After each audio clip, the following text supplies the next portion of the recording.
But I want you to know tonight that we as a people will get to the promised land.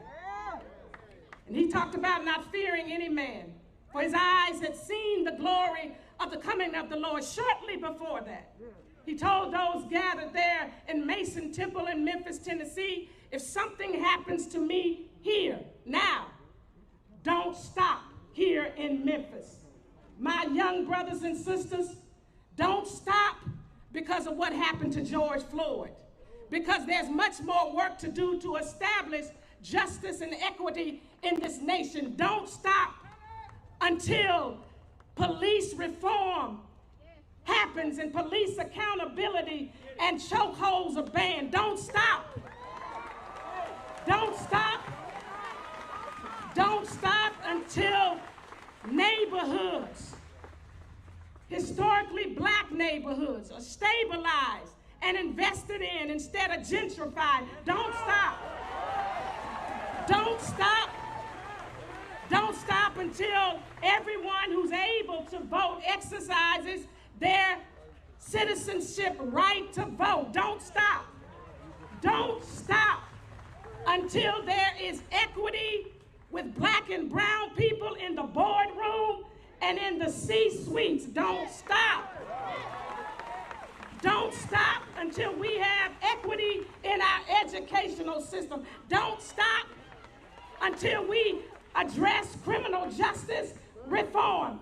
Don't stop until our people can afford an education and not have to live the rest of their life paying back student debt.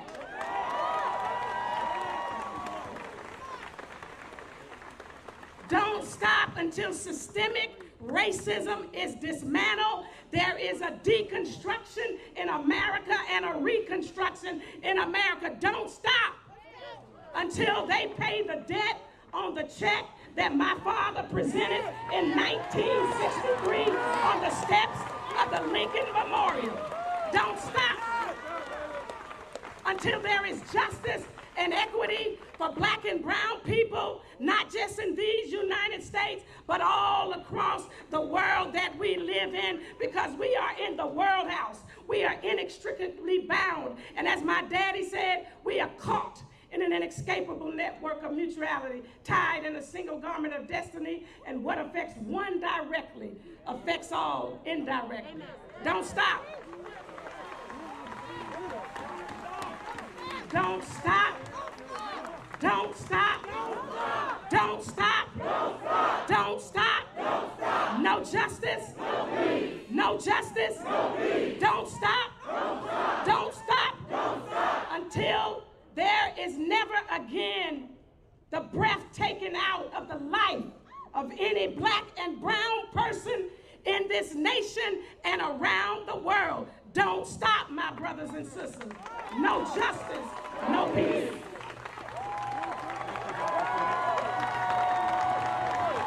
What do we want? When do we want it? What do we want? When do we want it? You know, we can't continue this if we don't acknowledge the lives that have been lost right here in the city of Atlanta. From Jimmy Atchison to Oscar Kane to Kane Rogers to Veltavius Griggs to Deatrick Griffin and to Jamarian Robinson. No justice! No justice! No justice! We're going to bring up to speak now. We will have Mr. Anthony Irby. Let me tell you about this young brother. This young brother here reached out to me. Come here, Anthony. He reached out to me because he wanted to organize something for young people to engage in that was positive, that reflected a true image of our African American community, a true image of solidarity. And this young brother went above and beyond to ensure each and every one of you today could stand in peace and solidarity. So let's give a round of applause for Anthony Irby. Good morning. I'm I'm a country church boy from right here in Atlanta, Georgia. I grew up in Birmingham, so we like to start off by saying, praise the Lord, everybody. Come on, praise the Lord, everybody. This is sacred ground, so we like to give God praise wherever we are. So praise the Lord, everybody. If you have two hands and you have breath in your chest, I want you to just put your hands together right now. Thank you very much. Good morning to everybody. I feel a lot of love in this space. I feel a lot of presence of God in this space, and I want to thank Ms. Deborah Scott, the Atlanta Police Department, the Atlanta Fire and Rescue Team, Ms. Jamida, Antonio Brown and his entire team, Dr. Bernice King, all elected officials, and everyone that is assembled here today. I say thank you. This started off with a Facebook post on Monday morning, and God has completely blown my mind through this entire week. So it's a blessing to be here with you all today, to stand with you all today for what we all deserve and what we all need. Today we unite as a community not only to fight for justice and equality and peace, but we unite today as family, not only to unite us from the police and different races, but to unite us as Black people, to bridge the gap and the divide that we have amongst our own community. Today we unite as one body to empower the entire world. The universe is crying for change. The earth is erupting for a revolution, this revolution. Yeah. Atlanta is a city of Black excellence. Yeah. Atlanta has always been a city of Black excellence. Yeah. Atlanta will always be a city of Black excellence. Yeah. We're here today to walk in excellence, to speak in excellence, to love in excellence, and to be with each other and teach each other what excellence is. Today we stand in solidarity and we stand for the lives that have been lost. Mr. George Floyd, my friend China Gibson, Mike Brown, Sandra Bland, Trayvon Martin, and hundreds and thousands of other precious lives that have been lost by the hands of authorities who were sworn to protect us.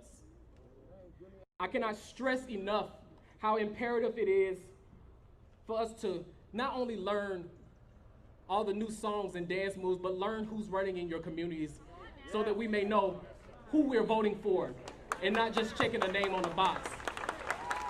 It is extremely important as young people that we get out of our beds and we get off of Facebook and we get off of Instagram and we get off OnlyFans and we get off Snapchat and we get up and we make a difference for the communities that we live in.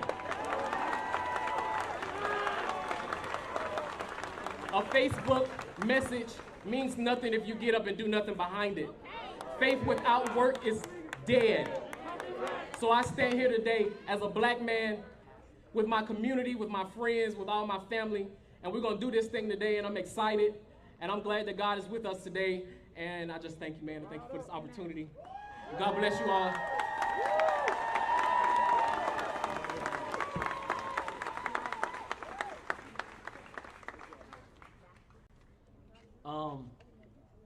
When I think about standing on the front lines with all of our people in this city, there has been a force to be reckoned with. Someone that has inspired me, someone that has not just taught me how to organize, but has told me never to stand down, never to lower my voice, to continue to speak out against the injustices, even if I'm speaking out alone. She's a member of this church. We are standing in her district. She is someone that I just admire. I admire her courage, her strength. And I mean, I'm just grateful to bring Representative Park Cannon.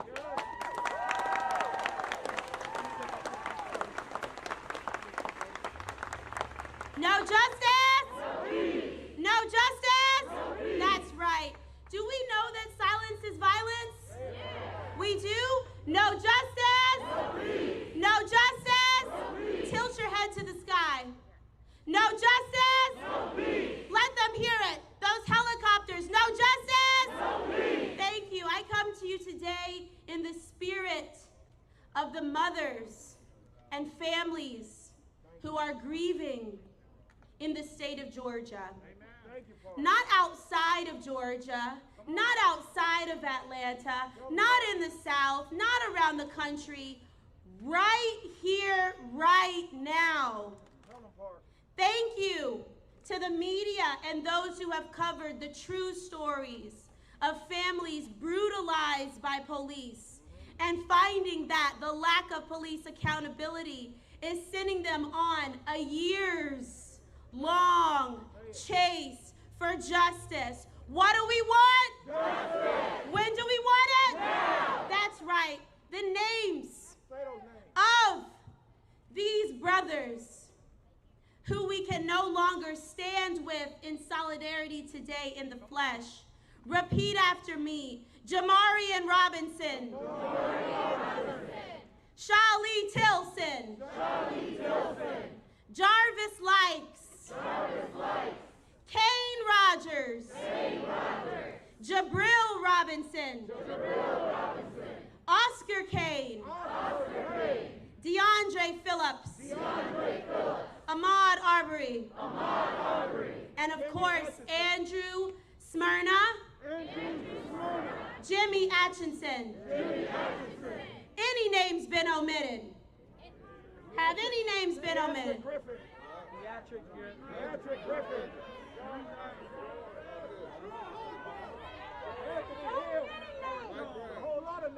That's right.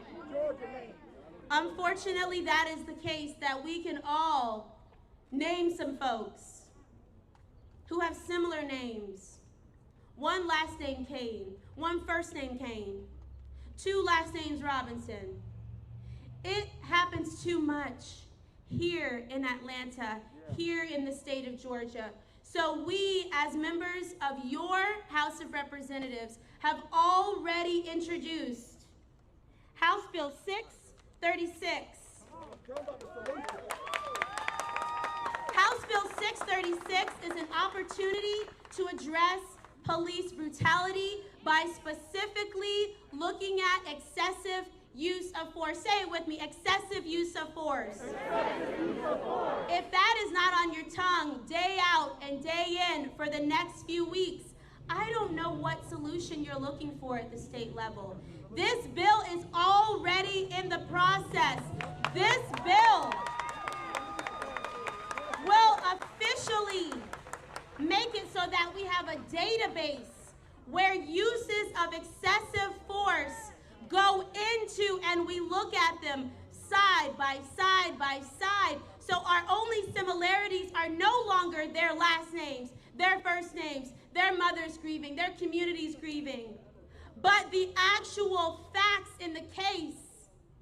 Please, as you march today, as you protest today, have your demands for House Bill 636 to get a hearing in the House and to be passed in the Senate. I thank you for coming today. Please continue to speak up for justice. Thank you.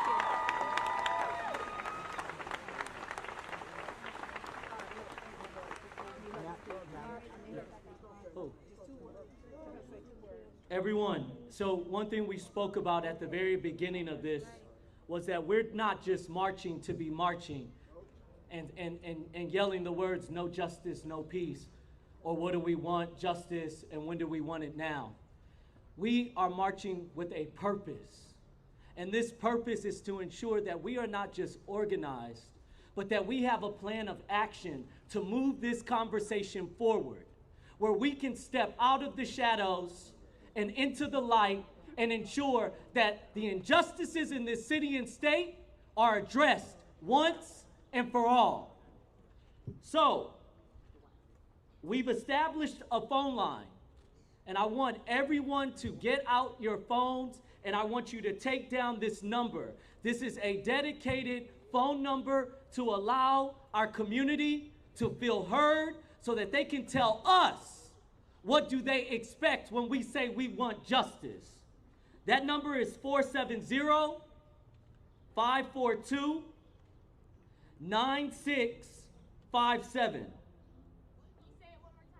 470-542-9657. You heard Representative Park Cannon speak about State House Bill HB 636.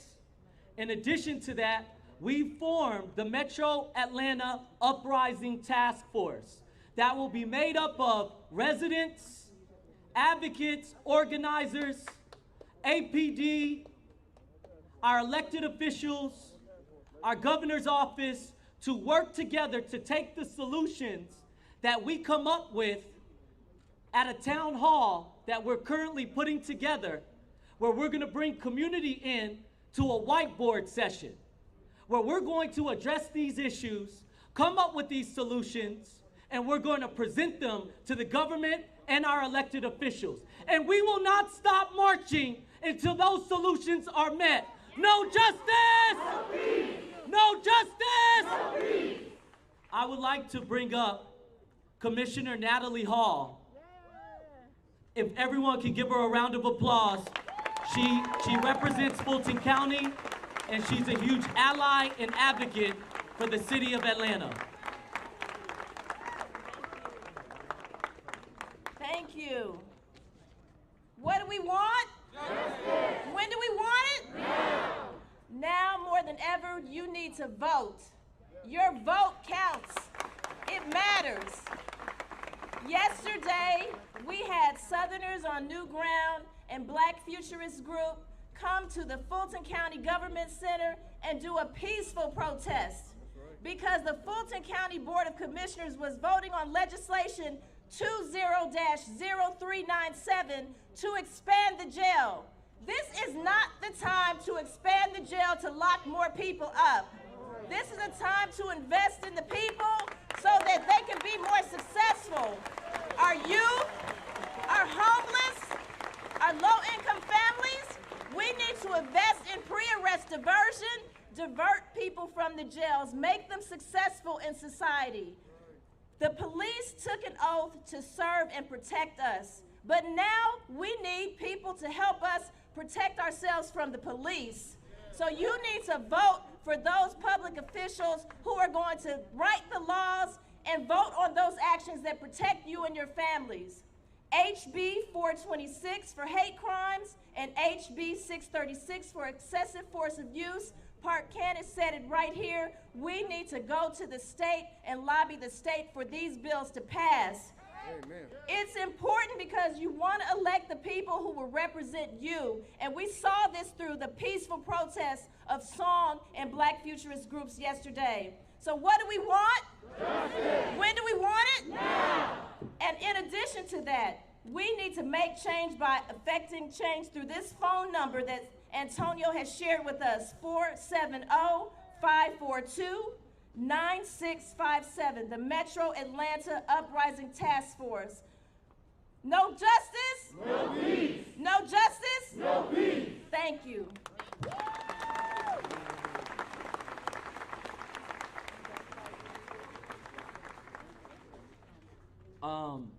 I've been inspired. I've only been on council for about a year. And I've never been in politics before. I was never engaged in politics. I grew up Jehovah's Witness, so I never really voted. It was against our faith, and I stepped outside of my faith and ran for office because I realized I could no longer stand in the shadows as our brothers and sisters suffered, as our communities continued to remain poor. And there was one person through all the chaos and confusion that did not even know me, but inspired me and was inspired by me. And she stepped out and supported me and lifted me up. And she continues to do that. She has been fighting this fight a very long time. I've learned from the last time not to say years. But she is an incredible leader in this city. She supports, she lifts us up, she empowers us, and I mean, I couldn't ask for a better city council president than Felicia Moore. Thank you, Antonio Brown, and thank you for your energy and what you've done. I think you've been with us for about 1 year, so happy 1 year anniversary. We have leaders at the time that we need it. I'm going to be brief. I read something yesterday that I'll share with you, and I will stand here and be ready to march. It said, in a sick society, the status quo is nothing to uphold and protect. We need to say no to the status quo. It's time for change. No justice, No peace. So again, my name is Deborah Scott, and we are saying no justice, no peace. But today, we're going to have a peaceful march, right? So we're going to say peace. Peace. Raise your hands up, your fingers up. This is what we're doing today. We're doing peace. Y'all take a picture. Look at each other. You're beautiful. You're beautiful. You are beautiful. Be peaceful today. Make your point in peace. If you are an elected official, if you are security, if you are some kind of police, and you want to take a knee, now is your time.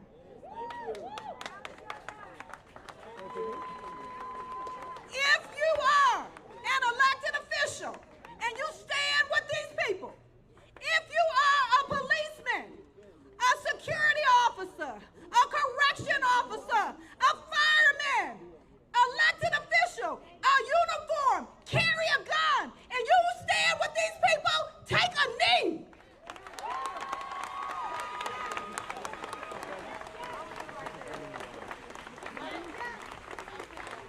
If you can, let me say, take a knee if you can. If not, take a posture. Take a knee if you can. All right. Okay. So y'all slowly get your pictures. Get your pictures. So while you're taking a knee, I want you to think about what these people want. I want you to think about what has happened to our people. And we want you to make sure there's policies so we won't have to do this again. No more shootings. No more deaths of innocent black people. Take a knee for that. Now, if you're in the community and you stand with your community, take a knee if you can.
Text my vote to 3377.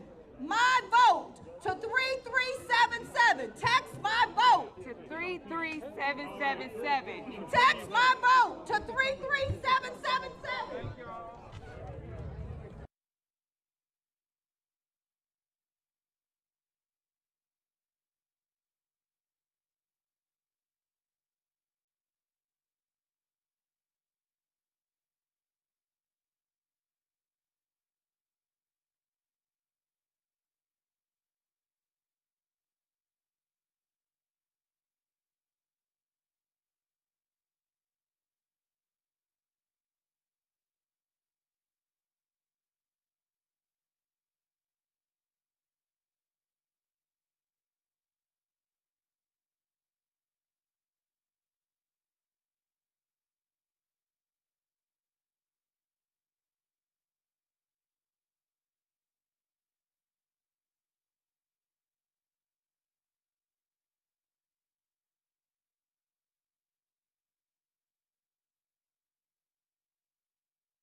just bring it over to Auburn? I'm at Auburn and Jackson. Yeah, cool, thanks.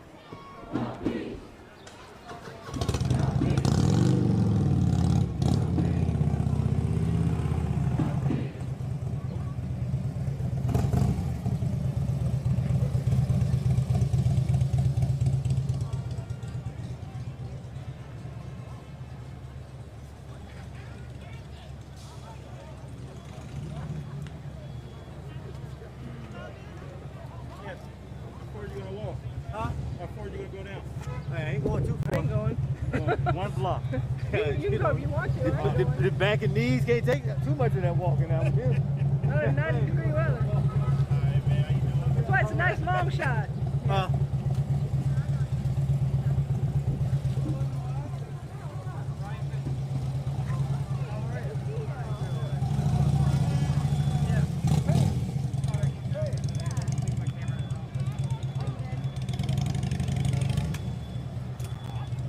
Can you do me a favor and pump up my tripod? I'm sorry, what did you need? You got the mic, right? I know, right? As soon as you said it.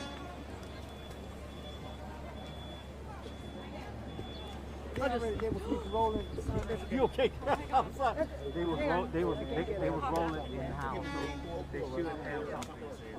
Unbungee it if it isn't already, and then just bring it out. Yeah. And then just pop these out and bring it up. I just need it for this long shot. Of course. Yeah. Okay, hold on, let me call. Let me see whoever. Okay, bye-bye. And what time is it? Like that? It's like 40. Okay. 40. Oh, okay, we're all right then. Can I grab your key really quick? I'll lock it back up. Do you want to do the live shot here? Yeah. Okay. Perfect. Do you need anything? Do you want a water? No, sure, I'm good. Yep. I'll bring you one. Hey, do you still have my shot that is dead? Well, I can't sit it. Do you have anything? Okay, the large truck got me. Yep. I can't sit down. Okay. Excuse me. Oh, didn't I tell you to start it that quick? Wasn't that one of the things I stated to you in the beginning?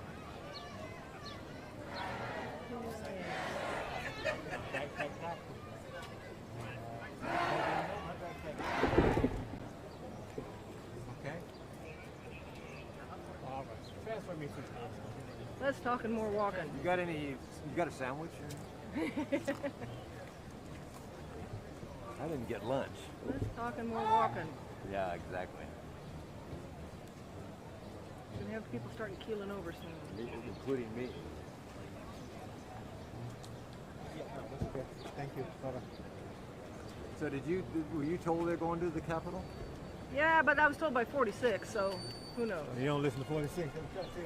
Because I just heard that is not the route. Where are they going? Just walk around the block? What's that? Where are they going? You don't know. Yeah, I mean, apparently somebody asked the police officer, and he said down a couple blocks. And Turn around, come back? Yeah. Great. That's all they need to do. Well, it'd be nice to get a shot in front of the Capitol. Though. You got to admit that. Isn't that the 5 o'clock thing? What's that? I think on that at 5.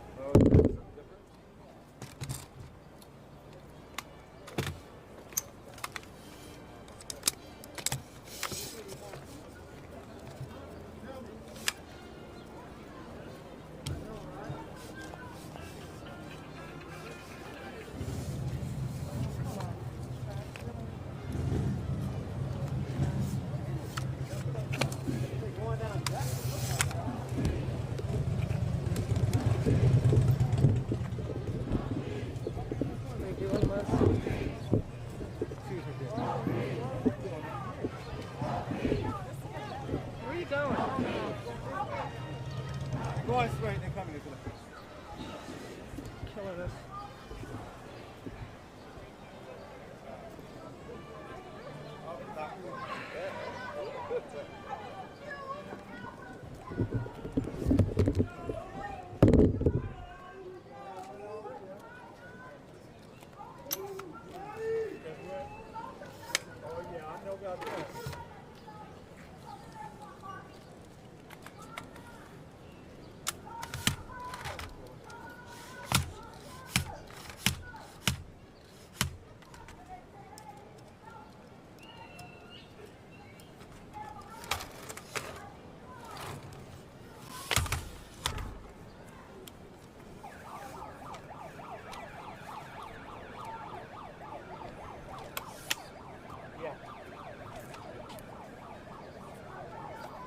looking for it now. I don't know why.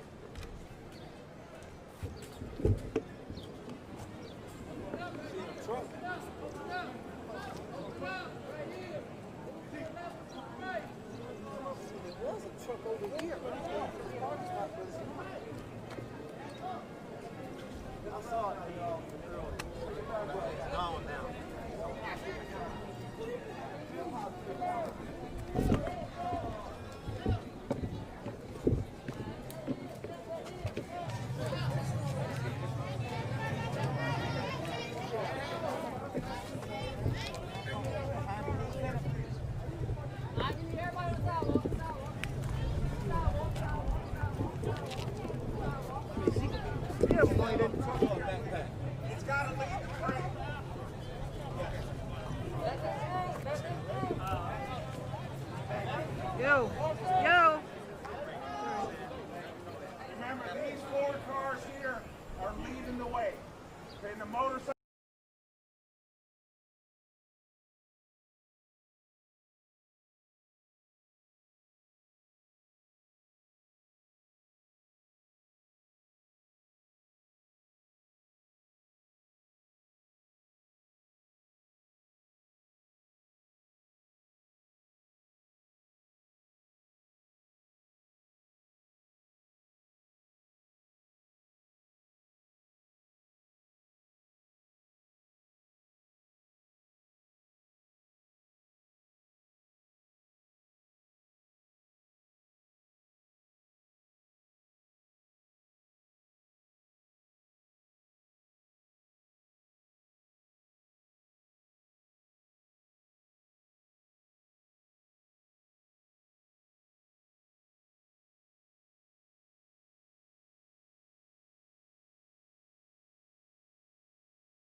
Their safety, making sure people had enough food to eat, making sure people had a roof over their head.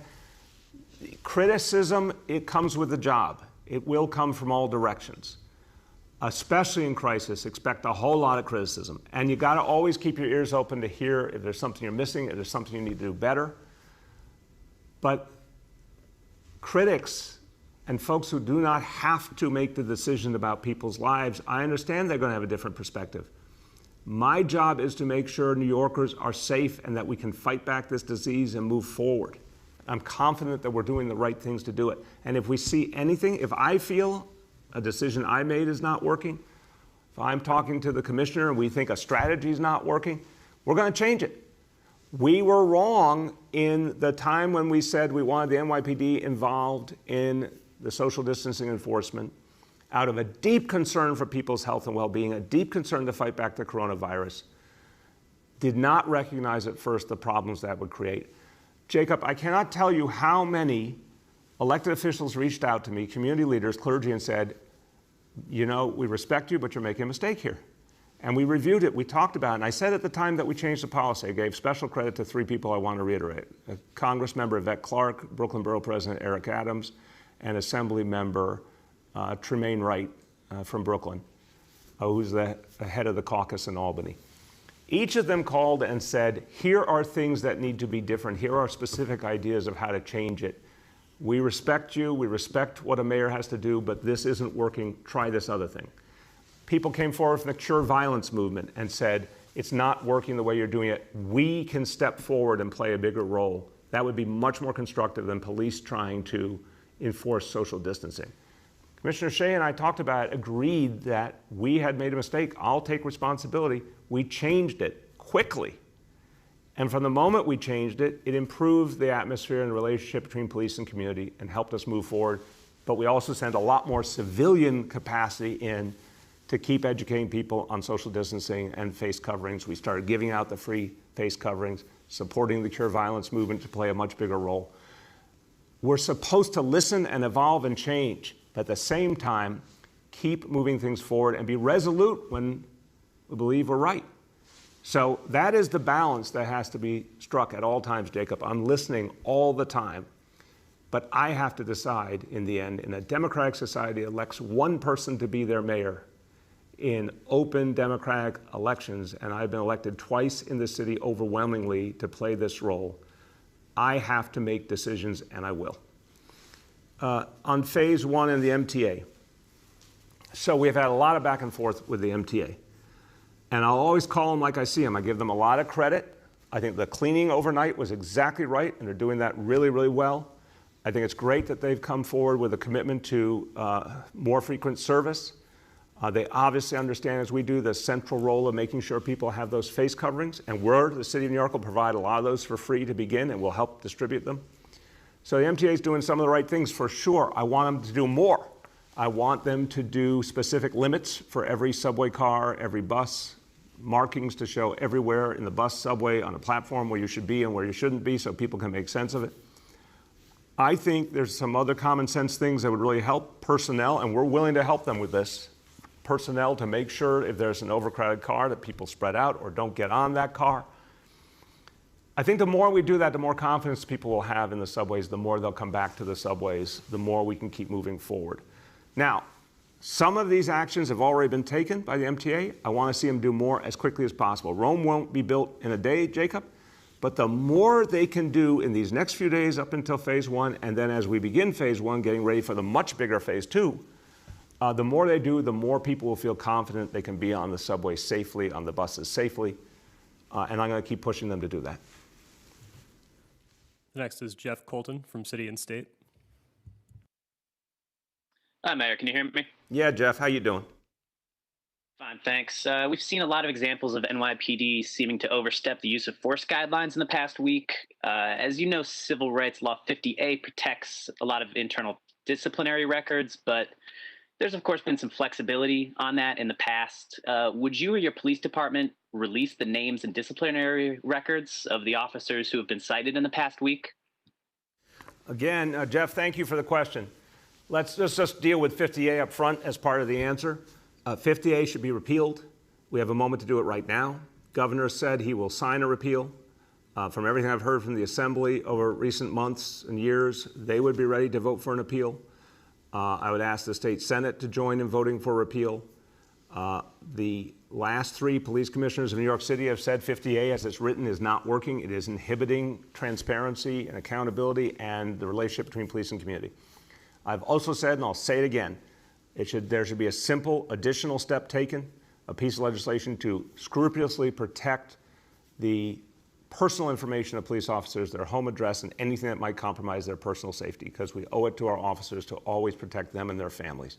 But 50A as a tool to inhibit accountability and transparency, we know where that came from. That came from a very well-orchestrated effort over years using the political power of certain police unions in Albany to inhibit transparency, and that's unacceptable.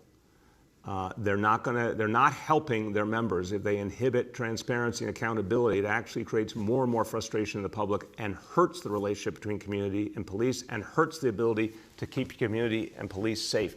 The more we bring down the temperature, the more people believe there is accountability and fairness, the greater safety for all, including officers.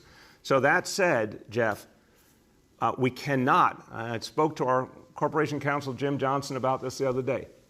The law department of New York City, and they constantly review the situation, but they have said there are things we cannot release under state law, and we don't do illegal acts, which is why I would like us to simply get rid of a broken law. It's like stop and frisk. We had a broken and unconstitutional policy. We got rid of it. Things got better. Things got safer.